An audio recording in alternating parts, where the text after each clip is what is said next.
युवतियां भी बेहद उत्साहित हैं। उनके उत्साह की झलक अग्निवीर योजना के तहत की जा रही भर्ती प्रक्रिया में देखने को मिल रही है। सेना के अधिकारियों का कहना है कि उन्हें अभूतपूर्व रिस्पांस मिल रहा है। अग्निवीर योजना के तहत महिलाओं को भी भारतीय सेना में भर्ती होने का अवसर प्राप्त हो रहा है। मध्य भारत एरिया में आयोजित हुई अग्निवीर रैली में युवतियों ने भारी उत्साह के साथ हिस्सा लिया। उनमें भारतीय सेना में भर्ती होने की ललक स्पष्ट दिखाई दी। स्पोर्ट्स फील्ड और एनसीसी कैडेट्स के रूप में कार्य कर चुकी युवतियों की संख्या इस रैली में ज्यादा रही। आपको इतना तो पता ही है कि जो हमारी महिलाएं हैं उनके जो मापदंड होते हैं वो पुरुषों के मुकाबले लिबरल होते हैं। थोड़ा उनको रियायत दी जाती है और इस भर्ती में भी उनको वो रियायत दी गई है। लेकिन मुझे देखकर खुशी है कि इन लड़कियों के बीच कई एनसीसी कैडेट्स हैं, स्पोर्ट्स पर्सन्स हैं जिन्होंने खेलकूद में हिस्सा लिया है डिस्ट्रिक्ट लेवल पर, राज्य स्तर पर। तो एक तरह से ओवरऑल अगर मैं देखता हूँ मध्य प्रदेश का जो अच्छा टैलेंट हमारे बीच अग्निवीर के रूप में आ रहा है। रैली में शामिल मऊ और ग्वालियर से आई युवतियों ने कहा कि सेना में भर्ती होकर वे देश सेवा करना चाहती हैं और बेहद रोमांचित भी हैं। और मेरा long jump, high jump, running सब कुछ हो गया और मैं बहुत एक्साइटेड हूँ जाने के लिए आर्मी में। सब कुछ ठीक हुआ सर, मैंने लॉन्ग जंप भी कर लिए फर्स्ट टाइम में, हाई जंप भी कर ली, रनिंग भी कर लिए, सब कुछ ठीक रहा। सेना के अधिकारियों का कहना है कि उन्हें जितनी उम्मीद थी उससे कई ज्यादा टैलेंट यहाँ मिल रहा है। वह खुशी की बात है। काशी तमिल संगमम कार्यक्रमों की श्रृंखला में दक्षिण भारत से चलकर पूरे मध्य भारत से गुजरने वाली एर्नाकुलम पटना सुपरफास्ट एक्सप्रेस काशी तमिल संगमम दूसरी ट्रेन सोमवार को जबलपुर मुख्य रेलवे स्टेशन पर पहुंची। यहां मुख्य रेलवे स्टेशन पर काशी तमिल संगमम प्रतिनिधियों का भव्य स्वागत किया गया और ट्रेन में सवार सभी यात्रियों की सुखद यात्रा के लिए उन्हें बधाई भी दी गई। काशी तमिल कार्यक्रमों की श्रृंखला में दक्षिण भारत से चलकर पूरे मध्य भारत से गुजरने वाली दूसरी एर्नाकुलम पटना सुपरफास्ट काशी तमिल संगमम ट्रेन सोमवार को जबलपुर मुख्य रेलवे स्टेशन पहुंची। मुख्य रेलवे स्टेशन पर जबलपुर रेल मंडल के अधिकारियों की उपस्थिति में ट्रेन में सवार सभी यात्रियों का गर्मजोशी से स्वागत किया गया। चंदन, चुनरी, गुलाब के साथ दक्षिण की धुन सुनकर ट्रेन में सवार यात्री अभिभूत हो गए। उन्होंने जबलपुर में हुए भव्य स्वागत की प्रशंसा की। इस अवसर पर जबलपुर रेल मंडल के अधिकारी मुख्य रूप से मौजूद रहे। दक्षिण भारत का संस्कृति का उत्तर भारत की संस्कृति से मिलन होगा। वहाँ पर ये जो तमिल यात्री है वो ये देखेंगे कि उत्तर भारत की संस्कृति क्या है। इसका आज जबलपुर मंडल के द्वारा स्टेशन पर स्वागत किया गया है। So coming to Tamil Nadu and Kashi, so exchange Kalachara programs. So we get very good hospitality, all railway stations. Thanks to Modi ji, all students, all departments, everybody is working in this train. हाँ, मैं तमिलनाडु से आ रहा हूँ। मेरा नाम वेंकटेश है। सब चीज बराबर कर रहे हैं उन लोग, कोई प्रॉब्लम नहीं है। इसमें एक भारत श्रेष्ठ भारत की भावना में तमिल भाषा के साथ ही भारतीय संस्कृति का उत्सव मनाया जा रहा है। काशी तमिल संगमम 2022 आजादी के अमृत महोत्सव के हिस्से के रूप में भारत सरकार की एक पहल है। इसमें एक भारत श्रेष्ठ भारत की भावना में तमिल भाषा के साथ ही भारतीय संस्कृति का उत्सव मनाया जा रहा है, ताकि दोनों दिशाओं के लोगों के बीच आपसी संबंधों और साझा मूल्यों को सामने लाया जा सके। सड़क और फुटपाथों पर कब्जा कर लगाई जाने वाली दुकानों और अवैध वाहन पार्किंग के कारण शहर की यातायात व्यवस्था चौपट हो रही है। शहर के सबसे व्यस्त चौराहे मालवीय चौक का हाल सबसे ज्यादा बुरा है, जहां लगने वाले अवैध कपड़ा मार्केट और शराब दुकान के सामने की जा रही वाहनों की अवैध पार्किंग की वजह से जाम के हालात बन रहे हैं, लेकिन जिम्मेदार विभाग कोई ध्यान नहीं दे रहा है। सड़कों और फुटपाथों पर कब्जा कर लगाए जा रहे अवैध बाजार और सड़कों पर वाहनों की बेढंगी पार्किंग शहर की यातायात व्यवस्था को चौपट कर रही है। ऐसे में आम आदमी खासा परेशान है। शहर के सबसे ज्यादा व्यस्त चौराहों में शुमार मालवीय चौक और उसके आसपास के क्षेत्र का हाल सबसे ज्यादा बुरा है। मालवीय चौक पर लगने वाला अवैध कपड़ा मार्केट और दूसरी ओर शराब की दुकान के बाहर सड़क तक होने वाली वाहनों की बेढंगी पार्किंग के चलते कई बार यातायात जाम के हालात निर्मित हो रहे हैं, जिससे जनता को खासी परेशानी का सामना करना पड़ रहा है।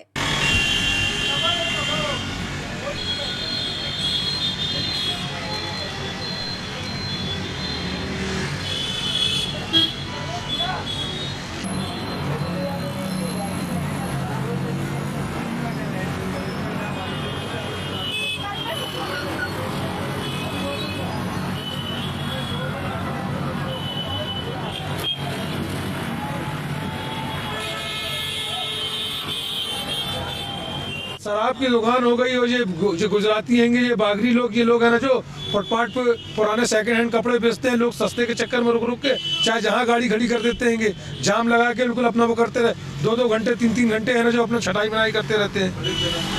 पुलिस व्यवस्था भी है तो पुलिस जैसे मेरे को लग रहा है उनसे कुछ लेती है, क्या करती है, इनको बोलते ही नहीं है कि परेशान होकर रखे हुए हैं हम लोग, कहीं पे भी खड़े हो जाते हैं, हम लोग को बल्कि भगा देंगे। ये गाड़ी देखो जरा पूरी जाम लगी, देखिए ना पूरी, बिल्कुल कोई सुनाई नहीं है। ये जो दुकानें हैं वो अस्थायी रूप से आगे आती जाती हैं, गाड़ियाँ रोडों पर खड़ी हैं, कोई ध्यान देने वाला है नहीं। पुलिस प्रशासन और कोई भी जाते हुए देखते हैं पर कोई बोलने वाला नहीं है। बिल्कुल वो शराब दुकान सामने गाड़ियाँ लगी रहती हैं, उन पर भी कोई नियम कानून कुछ भी नहीं है, पूरा व्यवस्था बिल्कुल भी नहीं है। ट्रैफिक जाम वगैरह हो जाते हैं, अभी शाम को थोड़ी देर में ट्रैफिक जाम हो जाएगा, पुलिस वाले कोई यहाँ सब नदारद रहते हैं यहाँ से। खास बात यह है कि मालवीय चौक के करीब ही यातायात थाना भी है। बावजूद इसके शहर के यातायात को सुचारू रखने का दम भरने वाली यातायात विभाग की फौज इस ओर ध्यान नहीं दे रहे, न ही जिम्मेदार विभाग इस ओर कोई कदम उठा रहे हैं। विद्युत कंपनियों के निजीकरण के खिलाफ देश भर के 27 लाख बिजली कर्मचारी लामबंद हो रहे हैं। कर्मचारी नेताओं का कहना है कि 23 नवंबर को संसद का घेराव कर विरोध जताया जाएगा। जबलपुर से 51 सदस्यीय दल दिल्ली के लिए रवाना हुआ है। विद्युत कंपनियों के निजीकरण के सरकारी फैसले के खिलाफ विरोध प्रदर्शन करने दिल्ली जा रहे बिजली कर्मचारियों ने बताया कि निजीकरण के बाद उपभोक्ताओं को महंगी बिजली मिलेगी और बिजली कर्मचारी पेंशन तक के लिए तरस जाएंगे। लिहाजा दिल्ली में 27 लाख बिजली कर्मचारी संसद का घेराव करेंगे। संसद का घेराव करने के लिए 27 लाख देश के बिजली कर्मचारी दिल्ली पहुंच रहे हैं निजीकरण के विरोध में।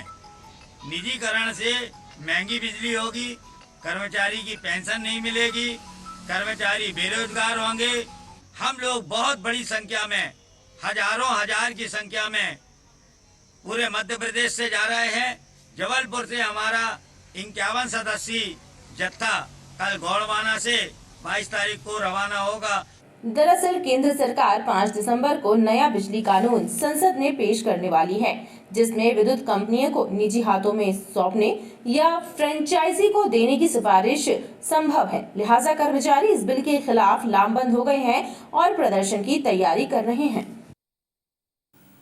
श्रीमद् भागवत कथा मन के अंधेरों को दूर कर जीवन में ज्ञान के प्रकाश को प्रसारित करती है। इसे सुनने से जन्म जन्मांतर के कलेश मिट जाते हैं और पुण्य कार्यों का उदय होता है। ये अमृतमय वाणी शक्तिनगर में प्रवाहित हुई, जहां कथा व्यास पंडित आचार्य योगेंद्र जी महाराज श्रीमद् भागवत कथा का वाचन कर रहे हैं। शक्तिनगर में आयोजित श्रीमद् भागवत कथा ज्ञान यज्ञ सप्ताह के प्रारंभ में एक भव्य कलश यात्रा गुप्तेश्वर धाम मंदिर से निकाली गई।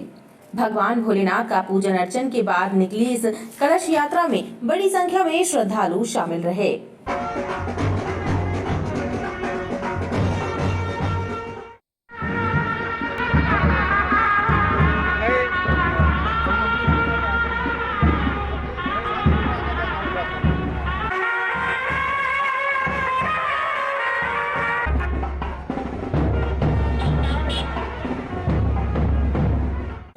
कथा व्यास आचार्य योगेंद्र शास्त्री महाराज ने कथा प्रारंभ करते हुए बताया कि श्रीमद् भागवत कथा जीवन को प्रकाशवान बनाती है।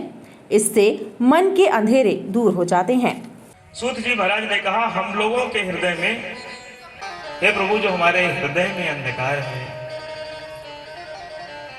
वो इस करोड़ों सूर्य से भी दूर नहीं किया जा सकता है। उसके लिए तो दिव्य सदगुरु का सानिध्य चाहिए है, सदगुरु की वाणी चाहिए है, सदगुरु का मार्गदर्शन चाहिए है।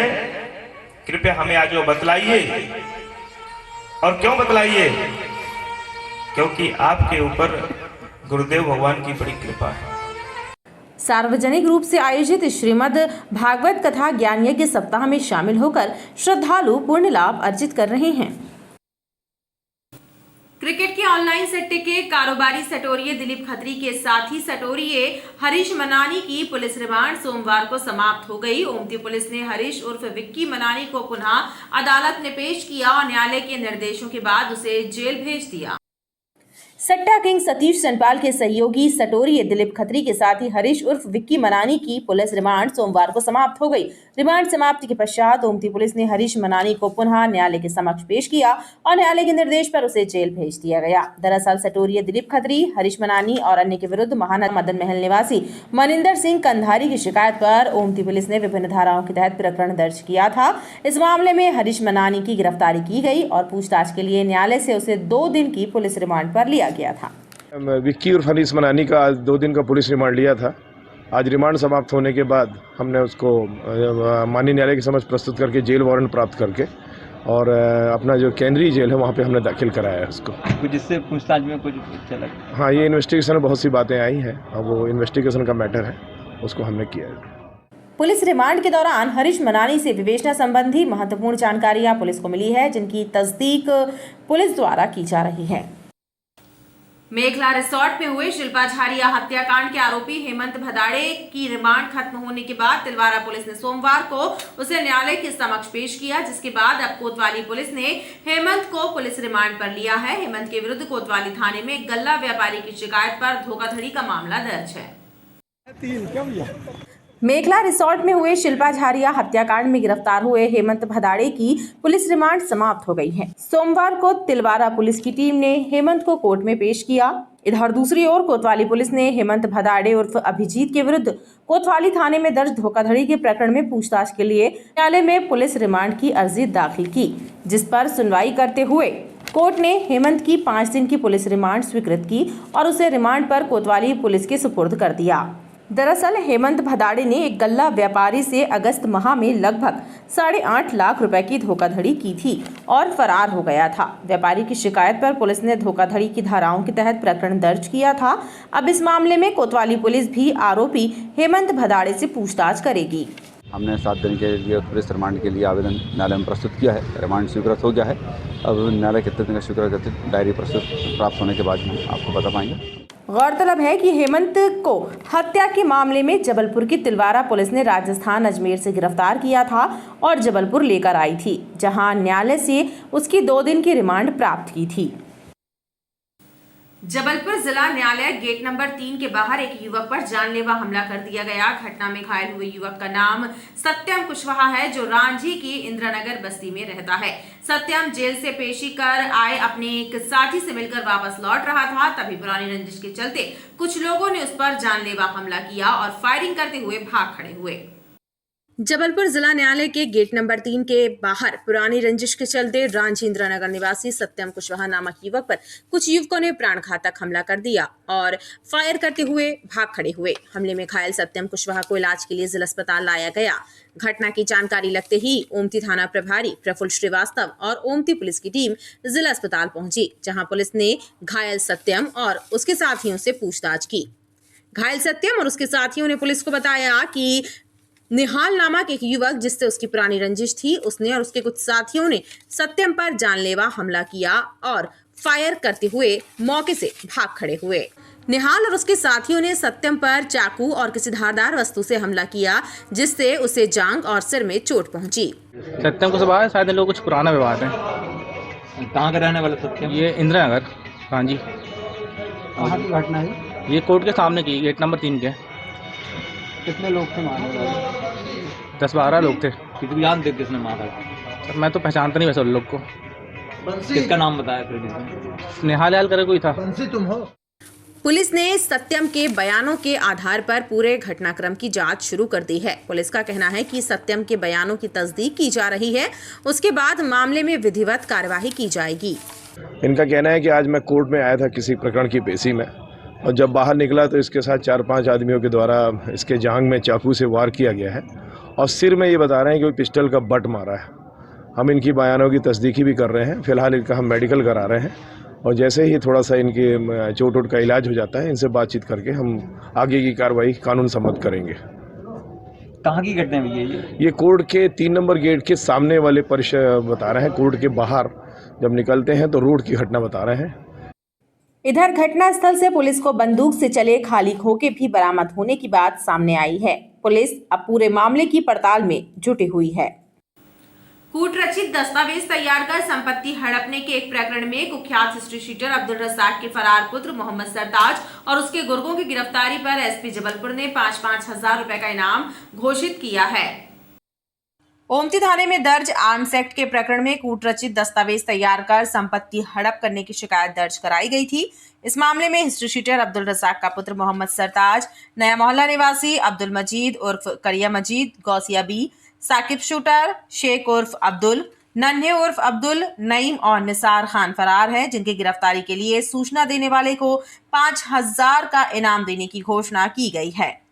ये 7 आरोपी जो कि फरार हैं इस प्रकरण में, इनके द्वारा आरोप फरियादी अरशद खान के द्वारा जो रिपोर्ट की गई थी, एफआईआर दर्ज कराया गया था, उसके मुताबिक इन लोगों के द्वारा कूट रचित दस्तावेज तैयार कर षड्यंत्र पूर्वक संपत्ति हड़पने का कार्य किया गया है।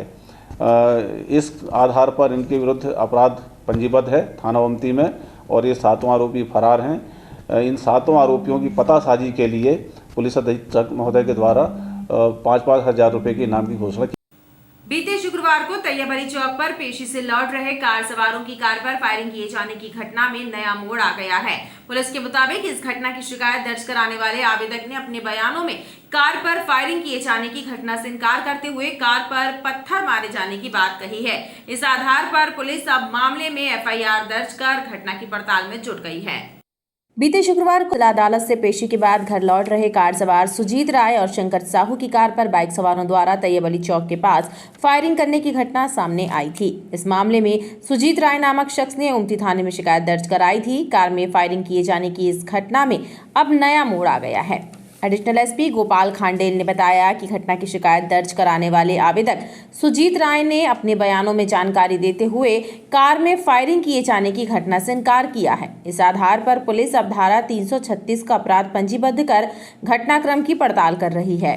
थाना ओमती अंतर्गत नौदरा ब्रिज के पास एक घटना के संबंध में सूचना प्राप्त हुई थी। इसमें आवेदक सुजीत राय ने ये शिकायत की थी कि पिंटू अन्ना के द्वारा उसकी गाड़ी पर फायर किया गया, जिससे उसका कांच टूटा है।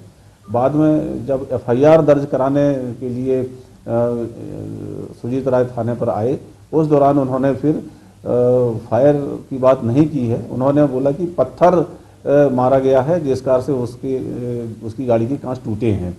तो इस आधार पर थाना ओमती में धारा 336 के आईपीसी के तहत अपराध पंजीबद्ध कर लिया गया है और आगे विवेचना की जा रही है। खबरों का सिलसिला लगातार जारी रहेगा। आप देखते रहिए BTV न्यूज।